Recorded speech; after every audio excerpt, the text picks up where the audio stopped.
I used to believe that nothing could break a mother's bond with her children. Dear viewers, welcome to our channel. Subscribe to receive more stories every day.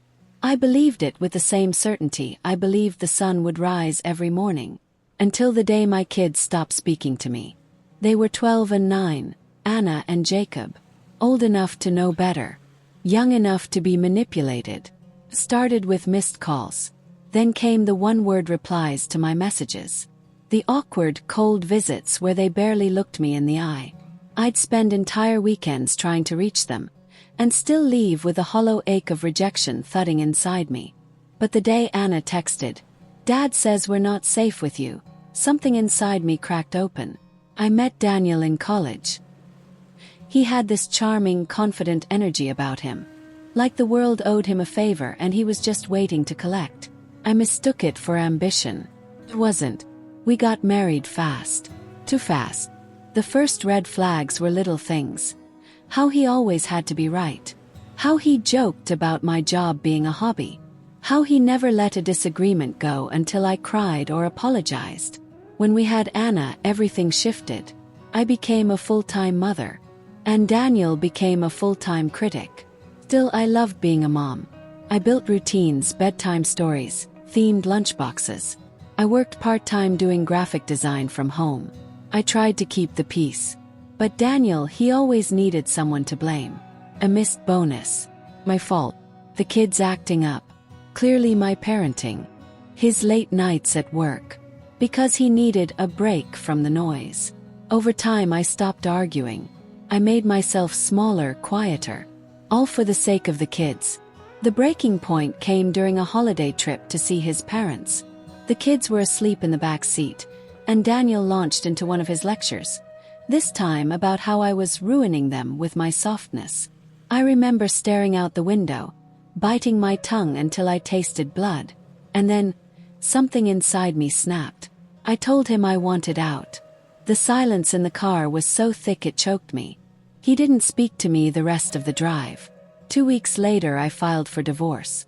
That was the last time I saw any trace of the man I once loved. The divorce was brutal. Daniel had money. He came from it, he married into it, and he knew how to use it as a weapon. He hired a vicious attorney. Accused me of instability. Emotional volatility. He said I was mentally unwell and unfit to parent full-time. I thought the courts would see through it. But the judge ordered a temporary custody arrangement. Shared, but skewed in Daniel's favor. He had the bigger house, the private school connections, the image. At first I thought I could weather it. I still had weekends, holidays, vacations. But then, little by little, the kids started slipping away. Anna stopped hugging me. Jacob stopped calling me mommy. I'd bake their favorite meals only for them to push the plates aside. Once I tried to read Anna a bedtime story and she said flatly, "We don't do baby stuff at Dad's." And Daniel, he played the concerned parent, told the court I was trying to alienate the children, that I didn't respect their boundaries. And worst of all, the kids feel safer with me. He even got a therapist involved. A family counselor that he chose, that he paid for, who never once spoke to me directly. Just sent progress reports full of vague phrases like, emotional discomfort in maternal interactions. Felt like dying in slow motion. I considered giving up. More than once. But then I remembered the clause. It was a tiny thing. A single paragraph in our divorce agreement. At the time my lawyer had flagged it. Daniel's side had insisted it remain. Neither party shall attempt to influence the opinion of the children regarding the other parent, nor interfere with the children's relationship with said parent, under penalty of custodial reconsideration. It was boilerplate. Standard. I didn't think much of it. But now, it was my lifeline. Because Daniel had been violating it every single day. I just needed proof. So I started collecting. Screenshots of text messages. Notes from the kids. Times and dates they refused to visit or made strange accusations I knew didn't come from them. I started keeping a journal. I even reached out to a different therapist. One who agreed to meet with the kids and me independently for a second opinion. I paid out of pocket. Quietly. Took months. But the cracks were beginning to show. Anna slipped once and said, "Daddy says you're poor because you were lazy." When I asked her who told her that, she flinched, like she wasn't sure if she was allowed to answer. I held her close that night. She didn't hug me back. The final blow came on Jacob's 10th birthday. I had everything planned. A trip to the zoo, lunch at his favorite burger place, even a scavenger hunt I made myself. But they never showed up. Instead, I got a message from Daniel's lawyer. "The children have declined visitation today, citing emotional discomfort and concern." That's when I stopped waiting and started preparing. 'Cause I had evidence. And that clause. And for the first time in months I had rage. Real burning righteous rage. I wasn't going to fight for myself anymore. I was going to fight for them. I didn't sleep much the night after Jacob's birthday. Instead, I stayed at the kitchen table with stacks of documents spread out before me. Legal papers, therapy notes, printed text messages, and journal entries I'd scrawled during those long, aching nights when I couldn't stop asking myself what I'd done wrong. The answer was always the same. I left him. That was my crime. And for Daniel, that meant I had to be punished. But if he thought I was going to let him destroy my relationship with my children, he was about to learn something very important. I wasn't afraid of him anymore. The next morning, I called my lawyer, Melissa Green. She was calm, steady, and sharp as a scalpel. "I've been watching the pattern," she said after I explained everything. "But this clause, this could change the entire landscape. The judge might be forced to reopen custody. I don't want to drag them through court," I said, my voice cracking. "But I don't want them growing up believing I abandoned them either." Melissa nodded. "Then we build a case. Quietly. And thoroughly. We subpoenaed the therapist Daniel had hired. It took 2 weeks for the records to come through, and when they did, they were full of red flags. Every session summary repeated similar language Daniel himself used: emotional volatility, lack of boundaries, confusion around structure. But never once was there a record of me being consulted directly. Never a cross-reference. Never a concern flagged to the court. In fact, the therapist had no credentials in family court mediation. Melissa raised an eyebrow. "That's negligence at best. We can challenge it." But the bigger bomb came later that week, when I met with Dr. Lang. She was a licensed child psychologist Melissa recommended. She agreed to do neutral sessions with both children, under the court's radar for now, just to establish a baseline. Took weeks to get them in. I'll never forget watching Anna walk into that room, stiff and quiet like a stranger. Jacob didn't even look at me. But something shifted when they came out. Anna was frowning. Jacob asked if we could get ice cream. My eyes welled up so fast I had to fake a cough to hide it. The next day, Dr. Lang called. "I can't speak to outcomes yet," she said. "But I can confirm one thing. They've been coached." My hand tightened around the phone. "I suspected as much," I whispered. She continued. "They're repeating language that's beyond their age. Terms like emotional instability and delusional behavior. That's not how children express themselves. Not unless it's been planted." She paused, then added, "And there's something else. Anna." She cried when she realized she wasn't being punished for seeing you. She said her father told her you didn't want them. That was the moment I knew. I had to act. Not just to protect my rights. To protect theirs. Melissa filed the motion to reopen custody proceedings the following Monday. Daniel reacted exactly how I expected. Furious emails, legal threats, even a passive-aggressive post on social media about vindictive mothers. He still thought he could scare me off. He didn't realize he'd already lost. The court scheduled a hearing 2 weeks later. We had just 14 days to get everything in order. I spent every night reviewing timelines, sorting documents, and holding my breath. Every call, every message from Melissa made my stomach clench. Until one day, she called with something that changed everything. "I have something," she said. "You need to see this." It was a recording. Not from me. From a teacher. Jacob had been overheard telling a classmate, Mom says she loves us, but Dad says she's crazy and ran off with another guy. He says we're better off without her. The teacher had quietly recorded it during a parent meeting and included it in a concern report filed to the school counselor.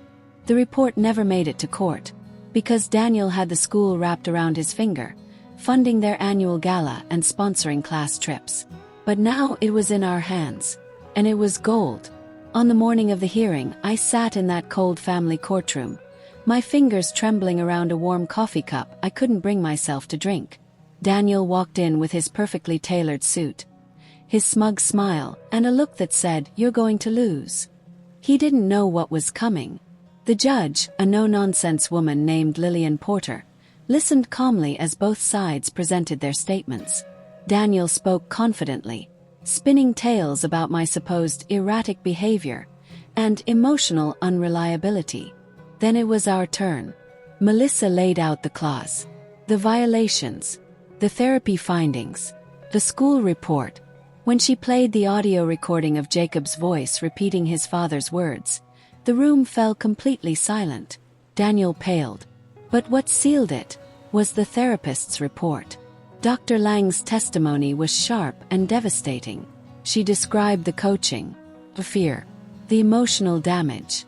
Then she said it loud and clear. This is not a case of alienation by the mother. This is coercion by the father. If these children continue in his sole custody, we may be looking at long-term psychological harm. Daniel stood up livid. She's lying. This is all a setup. The judge raised a hand.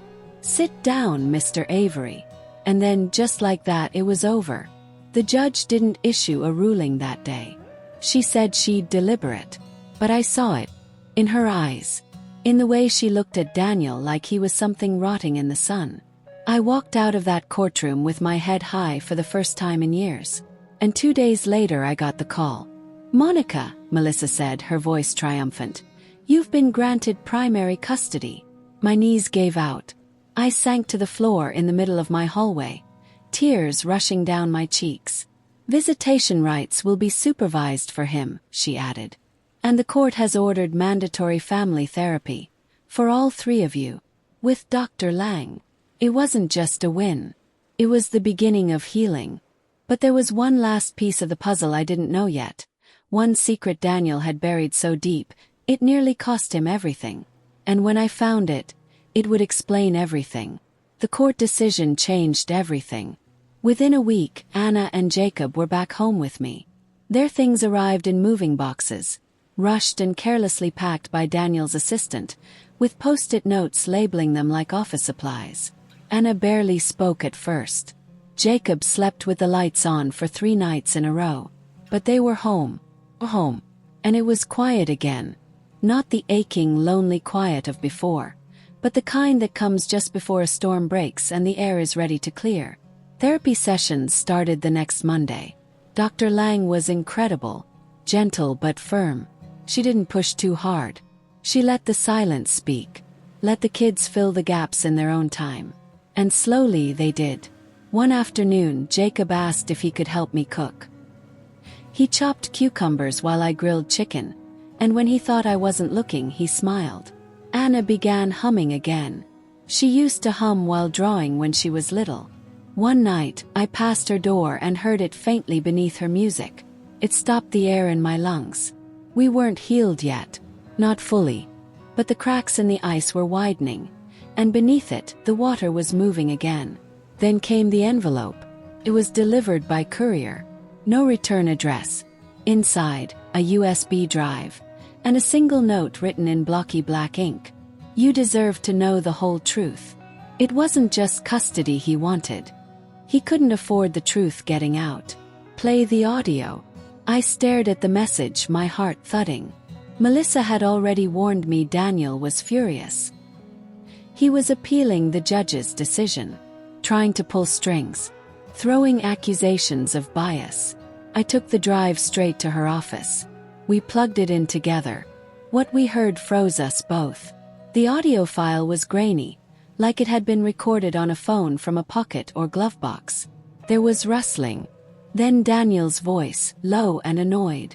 "She's digging, Rob. If she finds out, it won't just be custody, it'll be prison. Another voice answered, gruff male. Then you better shut her down before she gets any closer. She thinks it's about the kids, Daniel scoffed. Let her. She doesn't know about the accounts. Or the trust. Then silence.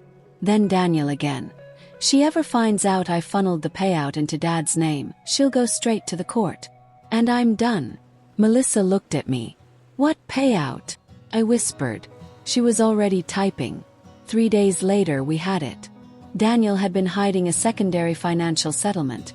Money from a real estate deal involving his father's offshore account, which should have been disclosed during the divorce. He hadn't just lied to me. He'd lied to the court, under oath. The paper trail was thin, but Melissa found it, buried in a backdated trust, signed 2 weeks before our divorce papers were finalized. Roughly $340,000 redirected out of reach.